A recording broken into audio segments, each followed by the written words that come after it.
maybe related to the Blessed Mother. I remember my wife says the first time that she saw and read the Hail Holy Queen prayer, it was really difficult for her, to see these words of great veneration expressed to the Blessed Mother and to the saints. So that was a little bit of a difficulty for me. It wasn't so much that I didn't understand the Catholic doctrine of the saints and how that was really this understanding of this friendship and their intercession for us, and the honor that they had, not because just because of who they were, but because of God's grace in their lives. But sometimes little more things would rub you a certain way, related to the saints or certain devotions to the saints and that sort of thing.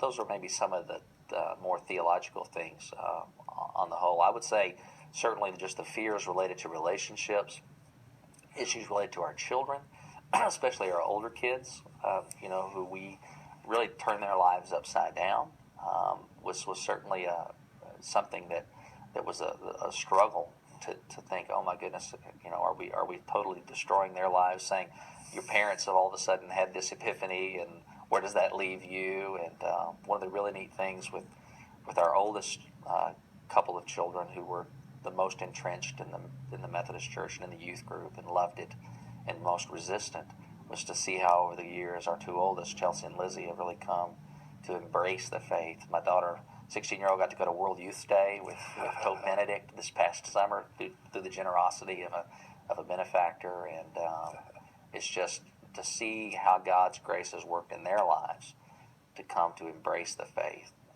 It's just been one of the richest blessings in my life. The question earlier about the difference between the Methodist Church and other Protestant denominations, I'm wondering, for many of the ministers that I've interviewed on the journey home for the last 11 years, a lot of them, because of the denomination, the theology they came from, their journey to the church involved a lot of rejection. For me, as a Calvinist, I had to reject a lot of theology to accept Catholic theology. So my good friend Bruce Sullivan, who was a Church of Christ, Disciples of Christ, there was a lot of rejection of ideas. But I'm wondering, in some ways, Methodism, good, faithful United Methodism, is a wonderful stepping stone towards the Catholic Church, it seems to me. I don't know if you agree.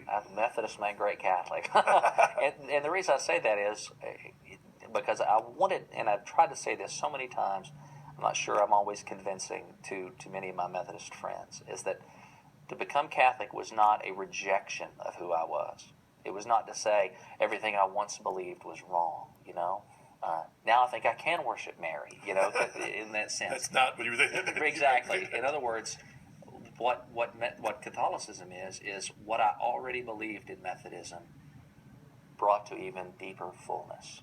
For example, I always had as a Methodist a deep respect for communion and for this idea that Christ was at least mysteriously present somehow in the act of taking communion, not necessarily in the elements themselves, but there was a spiritual mystery there.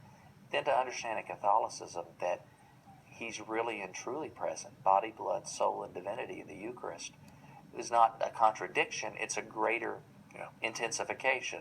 As a Methodist, I always had this understanding that our communion, our fellowship with the saints, we said the Apostles' Creed regularly, the communion of saints. We said the Holy Catholic Church, but we always put a little asterisk that said that meant universal, But the communion of saints, that this relationship with those who have gone before us is unbroken by death. But now to understand in Catholicism that, yes, that's true. Not only that, they intercede for us. And we can, just like I ask my friends for prayer, these are my heavenly friends who are in God's presence.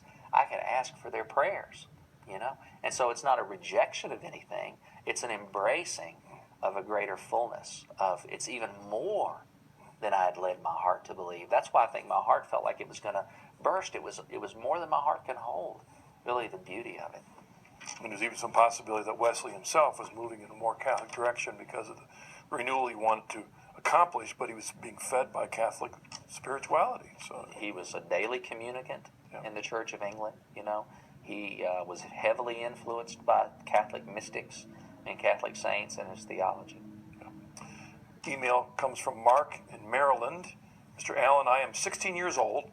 I was raised in the Church of God, but then about 4 years ago joined the United Methodist Church. I am currently in my journey home to the Catholic Church in the RCIA program. Welcome, Mark. A friend, a United Methodist pastor, and my former pastor have been challenging me about my journey home. They have been pressing especially about the transubstantiation doctrine and the doctrine of the saints and one blessed mother, all the things you just mentioned.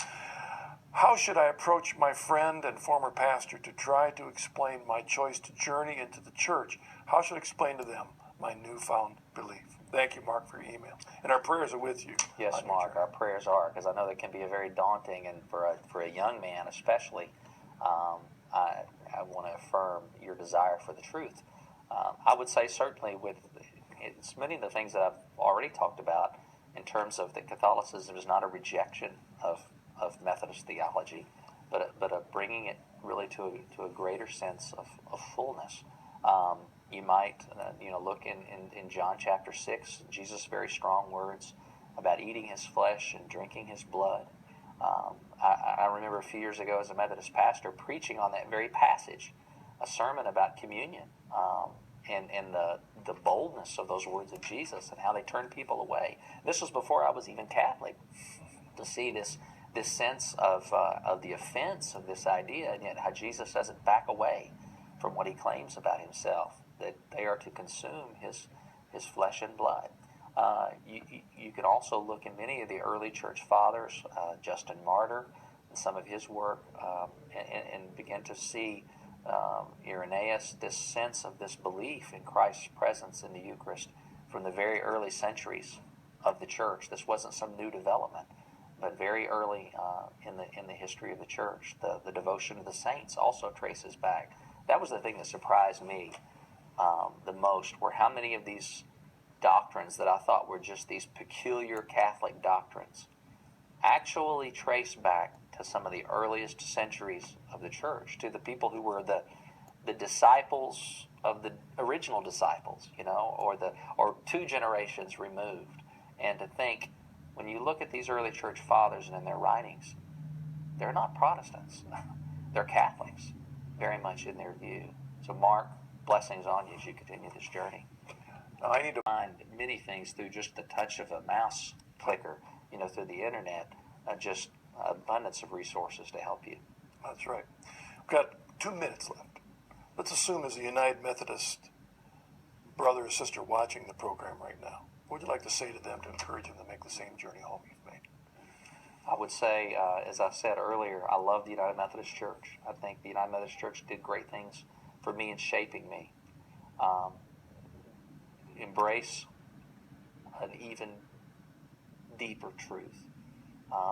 The truth of ultimately, which is either an arrogant claim or it's the truth, which is that the Catholic Church is the church founded by Christ upon the apostles. And I think, ask yourself the question as a Protestant, what am I in protest against? Now, you may look into it and say, okay, I am indefinitely in protest against these things. That's okay. You need to ask the question. Because I think so many times, so many Protestant Christians, and certainly United Methodists, don't ever really think about what it is, it means, that why did they break away from this church? And is this break away to be an everlasting thing? Or could it be that God is calling us back to unity, back to this church that he founded upon the apostles? And so don't simply think, oh, I'm going to believe what I think the Catholic Church teaches. Go get a cheap copy of the Catechism. Call me, I'll loan you one. And just see what is it the church actually teaches, not just what you think the church teaches based on what you've heard or seen from particular Catholics. There is a beauty and a richness in the Eucharist, in this amazing, unbelievable, infinite gift of his body and blood that cannot be matched by any other gift on this earth. Thank you, Mike. Thank you for joining us on the journey home. Merry Christmas. Happy New Year's. See you next year.